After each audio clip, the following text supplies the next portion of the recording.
అందరికీ నమస్కారం అండి. జగన్మోహన్ రెడ్డి గారు మీకు కూడా నమస్కారం. రెడ్డి గారు, జగన్ రెడ్డి గారు జీవితం అంతా మోసాలు చేయడమేనండి, అబద్ధాలు ఆడమేనా? జీవితం అంతా అంతే పని, ఇంక మాకు వేరే పని లేదా? మాకేం అర్థం కావట్లేదు. చిన్నప్పుడు తల్లిదండ్రులు మోసం చేసి డబ్బులు సంపాదించావు. మీ నాన్నగారు చనిపోయిన తర్వాత ఆ సమయంలో ఎమ్మెల్యేలతో సంతకాలు పెట్టించి ముఖ్యమంత్రి అయిపోదాం ప్రయత్నం చేసావు. పాదయాత్ర చేసావు. పాదయాత్రలో అడుగడుగునా అబద్ధాలు చెప్పి ప్రజలను మోసం చేసావు. ముఖ్యమంత్రి అయ్యావు. ముఖ్యమంత్రి అయిన తర్వాత కూడా పద్ధతి మారకపోతే ఎట్లాగయ్యా? ఒకసారి ఆలోచించి. మరి సేమ్ పద్ధతి, మాట తప్పను మరం తిప్పను అంటావు. ఎన్నిసార్లు మాట తప్పు, ఎన్నిసార్లు మరం తప్పు? ఒక్కసారి ఆలోచించుకో. ఇంట్లో కూర్చొని ప్రశాంతంగా. ఎన్ని మోసాలయ్యా ఈవేళ చూసుకుంటే, ఒక్కసారి చూసుకుంటే నువ్వు ముఖ్యమంత్రి అయిన 18 నెలల్లో ఎన్ని బాధలయ్యే ప్రజలకి. ఇసుక కృత్రిమగా ఇబ్బంది కలిగించావు. నీకు తెలిసే కలిగింది. నీ నాయకులు అంత చేత దోపిడీ చేయించావు. విపరీతంగా సంపాదించి ఏర్పాటు చేసుకున్నావు. దీనివల్ల ఇసుక కార్మికులకి అందరికీ మోసం చేయలేదా? అదేవిధంగా వీళ్ళు చూసి కరెంటు రేట్లు పెంచావు. దీనివల్ల ప్రజలు కడుపు కొట్టలేదా? ప్రజలు మోసం చేయడం కదా? ఎన్నికల సభలో ఏం మాట్లాడావు? చంద్రబాబు టైంలో కరెంటు మీటర్ గర్రమని తిరుగుతుందా లేదా తమ్ముడు అని చెప్పు. ఈవేళ కరెంటు బిల్లులు కట్టలేక ప్రజలు అల్లాడిపోతున్నారు. జగన్మోహన్ రెడ్డి గారు ఒకసారి ఆలోచన చెయ్యండి. అలాగే పెట్రోల్ డీజిల్ ధరలు పెంచావు. చంద్రబాబు టైంలో డీజిల్ ధరలు పెట్రోల్ ధరలు పెంచేసాడు అని కేకలు పెట్టావు. ఇవాళ నువ్వెందుకు పెంచావా? పైగా రోడ్లు వేయడం కోసం పెట్రోల్ మీద, మళ్ళీ పెట్రోల్ మీద ఏమో రోడ్డు సెస్ అని వేసావు. మరీ ఘోరం కదా. నీ ప్రభుత్వంలో డబ్బులు లేవని ప్రజల మీద గుంజి రోడ్లు వేస్తావా? ఇది ప్రజలు మోసం చేయడం కదా. అలాగే మద్యం రేట్లు పెంచి పేదవాడు పొట్టకుట్టే వేళ అమ్మఒడి అన్నావు, డబ్బులు వేసావు. ఆ డబ్బులన్నీ ఇవాళ ఏమయ్యాయి? మళ్ళీ రెండో చేతితో మద్యం షాపులు లాక్కున్నావు. నాన్న ఒడి అని చెప్పి ఆ డబ్బులన్నీ అక్కడికి పోయాయి. ఇది ప్రజలు మభ్యపెట్టడం కదా, మోసం చేయడం కదా. ఈవేళ ఎక్కడా లేని చెత్త సరుకు బ్రాందీలు అమ్మిస్తున్నావు రాష్ట్రంలో. నాకు తెలిసి భారతదేశంలో ఎక్కడా ఈ సరుకు, ఇటువంటి దరిద్రమైన సరుకు ఉండదు. అది ఇవాళ ప్రజల చేత తాగిస్తున్నావు, అలవాటు చేస్తావు. ఇవాళ తాగడం వల్ల వాళ్ళ ఆరోగ్యాలు పాడైపోయి కుటుంబాలు నాశనమయ్యే పరిస్థితి వచ్చింది. ఇవాళ నీ ప్రభుత్వ చేతకాని ప్రభుత్వ పాలన వల్ల ప్రతి ఊళ్ళో నాటుసారి తయారవుతుంది. గంజాయి దోపిడీ జరుగుతుంది, విచ్చలవిడికి దొరుకుతుంది. దీనిలో నాటుసారి వల్ల ప్రజలు ప్రాణాలు పోతున్నాయి. గంజాయి వల్ల కుర్రవాళ్ళందరూ కూడా మత్తుకు అలవాటు పడిపోతున్నారు. ఇది నీ చేతకాంతరం కదా. ఆ కుటుంబాలని పరోక్షంగా నువ్వు నాశనం చేయట్లేదా? ఒకసారి అర్థం చేసుకోవాల్సిన అవసరం ఉందని చెప్పి మనం చేస్తున్నాను. ఇకపోతే గత ప్రభుత్వం ఇచ్చిన ఇల్లు పాపం కట్టుకొని ఉన్నారు అప్పులు చేసి, వాళ్ళు పేమెంట్ ఇవ్వా? ఏంటి కక్ష? ఎందుకు ఎలాగ నిర్ణయాలు తీసుకుంటున్నావో ఎవరికి అర్థం కాని పరిస్థితి. వీళ్ళ ఎన్ఆర్జీఎస్ పేమెంట్స్, ఆ రోజు ప్రభుత్వంలో ఎన్ఆర్జీఎస్తో సిమెంట్ రోడ్లు అనేక మంచి మంచి కార్యక్రమాలు చేస్తే 18 నెలల నుంచి ఎవరికి పైసా ఇవ్వకుండా వాళ్ళు ఇబ్బంది పడుతున్నావే. ఆ కుటుంబం తాలూకు ఉసురు నీ కుటుంబానికి తగలదా అని ఒక్కసారి నువ్వు ఆలోచన చేసుకోవాల్సిన అవసరం ఉందని చెప్పి ఈ సందర్భంలో మనం చేస్తున్నాం. ఇల్లు పట్టాల పేరు మీద దోపిడీ, ఎంత దోపిడీ జరుగుతుందని, వేల కోట్ల. పేదవాళ్ళకి ఇచ్చి ఇల్లు స్థలాల మీద కూడా దోపిడీ చేస్తారా? రెండోది ఏంటంటే విశాఖపట్నంలో భూముల దోపిడీ. మీ విజయసాయి రెడ్డి గారు ఆధ్వర్యంలో దోపిడీ, విపరీతం దోపిడీ. వీళ్ళు విశాఖపట్నంతో ఆగలేదు ఆ దోపిడీ. పల్లెటూరులో కూడా దోపిడీ వచ్చేసారు. మన శ్రీపట్నం నియోజకవర్గంలో మాకారపాడు మండలంలో తూటుపాల గ్రామంలో పల్లెటూరు విలేజ్లో భూములు దోపిడీ చేస్తారు మీ నాయకులు. మరి విజయసాయి రెడ్డి గారు కళ్ళు మూసుకున్నారా?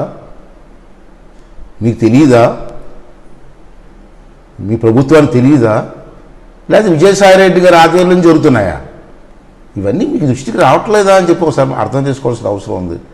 మళ్ళీ ఇవాళ కొత్తగా మళ్ళీ ప్రజలు మోసం చేయడానికి ట్రై చేస్తున్నారు. మొన్న చూశాను పేపర్లో పెద్ద అడ్వర్టైజ్మెంట్, ఎలా ఉంది చేసే అడ్వర్టైజ్మెంట్ చూశాను పేపరు. ఇలా చేతులు కట్టుకొని ఈడుపు మొఖంతో ఇలా దిక్కుమాల మొఖంతో ఫోటో ఒకటి ఇది ఏంటో కింద మ్యాటర్ ఏంటని చదివితే వైఎస్ఆర్ 0 వడ్డీ పంటల రుణ పథకం అని ఒక పెద్ద అడ్వర్టైజ్మెంటు. కింద చదివితే ఇది పెద్ద బోకస్ పథకం. మళ్ళీ రైతులు మోసం చేస్తున్నావు. ఎక్కడి కోరమే? రైతులను ఇంత దారుణంగా మోసం చేస్తావా? అరే ఇవాళ చూసావు మేనిఫెస్టోలో ఒకలా చెప్పు. నీ ఎన్నికల మేనిఫెస్టో నా దగ్గర ఉంది, నేను చదువుతూ ఉంటాను.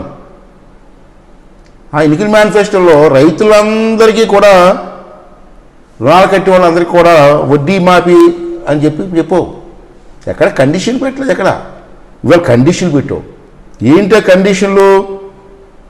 నువ్వు ఇచ్చిన కండిషన్ ప్రకారంగా ఉన్న రైతుల్లో 20% నుండి 30% వరకు మాత్రమే ఈ స్కీములో వాళ్ళకి లబ్ధి పొందుతారు. పైన ఉన్నటువంటి 30% పైన ఉన్న వాళ్ళందరికీ కూడా ఈ రైతులకి ఈ రుణమాఫీ జరగదు. మళ్ళీ రైతులు మోసం చేస్తున్నావు. ఈ రైతులు కూడా ఆలోచన చేయట్లేదు. రైతు నాయకులు ఉన్నారు రాష్ట్రంలో, వాళ్ళు కూడా ఎక్స్ప్లెయిన్ చేయలేకపోతున్నారు. ఇంకేంటంటే రైతు నాయకుల మాట కూడా వినే పరిస్థితిలో లేదు జనం. ఎవరి స్వార్థం వారిది. అందుకే నువ్వు కూడా అడ్డుగా మోసం చేయడం నేర్చుకున్నావు. ప్రజలు మోసం చేస్తున్నావు. ఇంత మోసం అంటే ₹1,00,000 లోపు ఎవరైతే డబ్బులు కడతారో టైంలో వాళ్ళకే వర్తిస్తుందని చెప్పి ఇవి కండిషన్ పెట్టావు. ఉదాహరణకి 1,10,000 దాటితే వాడికి వర్తించదు. అలా చూసుకుంటే నీవు ఇచ్చిన డబ్బులు ఈ పథకం వల్ల 120% నుంచి 30% వరకే లబ్ధి పొందుతారు. మిగతా 70% మంది కూడా నష్టపోతారు రైతులు. ఈ విధంగా రైతులు మోసం చేస్తే పుట్టగదులు ఉంటాయా నీకు? ఒకసారి ఆలోచించి.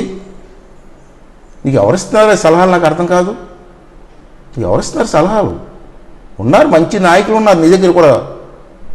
ఆ నాయకులు పిలిపించి మాట్లాడు ఒకసారి. శ్రీకాకుళంలో ధర్మాన ప్రసాద్ గారు ఉన్నారు, బొత్స సత్యబాబు ఉన్నారు, సీనియర్ నాయకులు. ఇటుపక్కకి వెళ్తే మరి ఈవేళ సుభాష్ చంద్రబోస్ గారు ఉన్నారు. మంచి మంచి నాయకులు కూడా నీ దగ్గర ఉన్నారు. వాళ్ళు కూర్చోబెట్టి మాట్లాడు, సలహాలు తీసుకో. వాళ్ళు పాపం బాధపడుతున్నారు, చెప్పుకోవడానికి మీకు అవకాశం లేదు. అంచేత అవి కూడా మీరు అర్థం చేసుకోవాల్సినటువంటి అవసరం ఉంది. ఇవాళ రైతులని ఈ విధంగా మోసం చేయడం వల్ల మరి చాలా నష్టపోతామని చెప్పి ఈ సందర్భంలో మనం చేస్తున్నాను.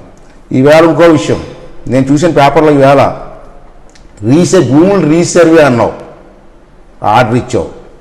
ఆ రీసర్వే కట రాళ్ళు పాతారు కదా మరి సర్వే డిపార్ట్మెంట్ వాళ్ళు. ఇవాళ రాళ్ళు బొమ్మలు వేసే పేపర్లో. అవి రాళ్ళ సమాధికి రాళ్ళ నాకు అర్థం కాదు. అంతంత రాళ్ళండి, 5 అడుగులు రాళ్ళ భూములు సర్వేకి. పేపర్లో రాస్తే ఆశ్చర్యపోయాడు. ఒక్కొక్క రాయి ఖరీదు ₹5,500 అట భూమిలో సర్వే వాళ్ళకి. ఒక్కొక్క రాయికి 5,500. రాయి ఖరీదు 500 అట. నీ ఫోటోలు గవర్నమెంట్ ముద్రలో ఎన్ని వేసినందుకు ₹5,000 అట. అంటే ఒక్క రాయికి ₹5,500 పెట్టి సుమారు 990 కోట్ల రూపాయలతోటి ఇది అమలు చేస్తావా? సిగ్గుపడాలి కదా. ఆ రాళ్ళు చూస్తే ఆశ్చర్యపోయింది. అది భూమి మీద సర్వే కోసం తెచ్చిన రాళ్ళ, లేకపోతే మీ పార్టీకి సమాధి కట్టడానికి రాళ్ళ? ఏమన్నా ఎవరు నవ్వుతారు? ఇటువంటి బుద్ధి తక్కువ పనులు చేస్తే జనం నవ్వుతారు అనే జ్ఞానం కూడా ఉండాలి కదా. నీకు ఎవరిస్తారు సలహాలు? ఈవేళ మీ విజయసాయి రెడ్డి మాటలు విని ఈ విధంగా చేయడం మంచిది కాదు. విజయసాయి రెడ్డి ఎవరనుకున్నావు నువ్వు? శకుని మామ. నువ్వు అల్లుడు అట, అతను మామట. అతనే చెప్తుంటాడు మా అల్లుడు అని. అతను నమ్మకో, అతను పెద్ద శకుని మామ. అతను నమ్మితే ఈవేళ పోలవరం బ్యారేజీలో పెద్ద గొయ్యిలో ముంచేస్తాడు నేను. బ్యారేజీలో ముంచేసే రకం అతను.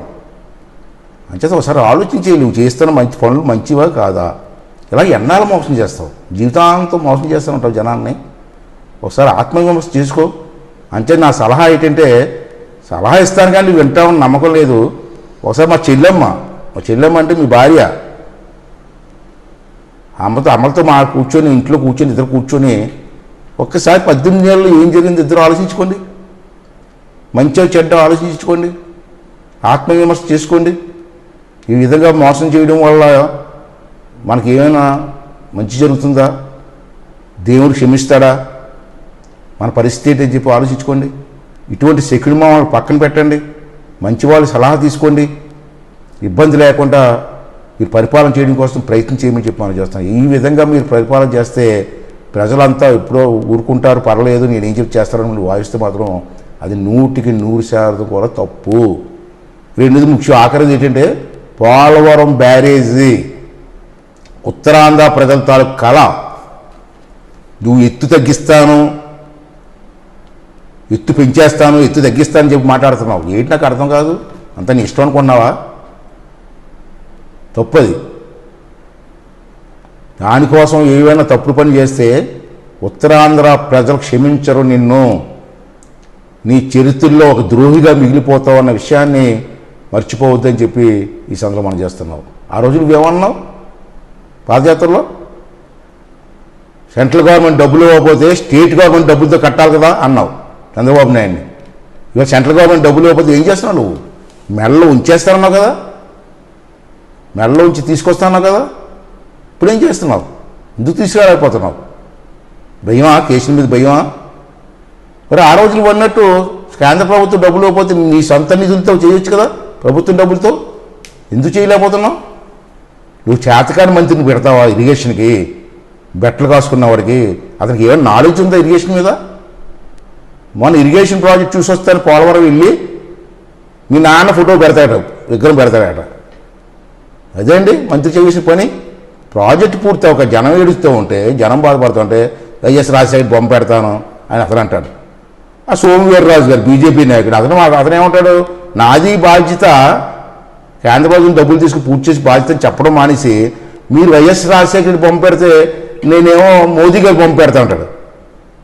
ఏమనుకున్నారండి మీరు? ప్రజలతో ఆడుకున్నారు అందరూ కలిసి. చాలా తప్పు జగన్మోహన్ రెడ్డి గారు. ఒకసారి ఆత్మవిమర్శ చేసుకోండి, ఇప్పటికైనా మీ తీరు మార్చుకోండి అని చెప్పి ఈ సందర్భంలో మీకు మనం చేస్తూ సెలవు తీసుకుంటున్నాను. Thank you.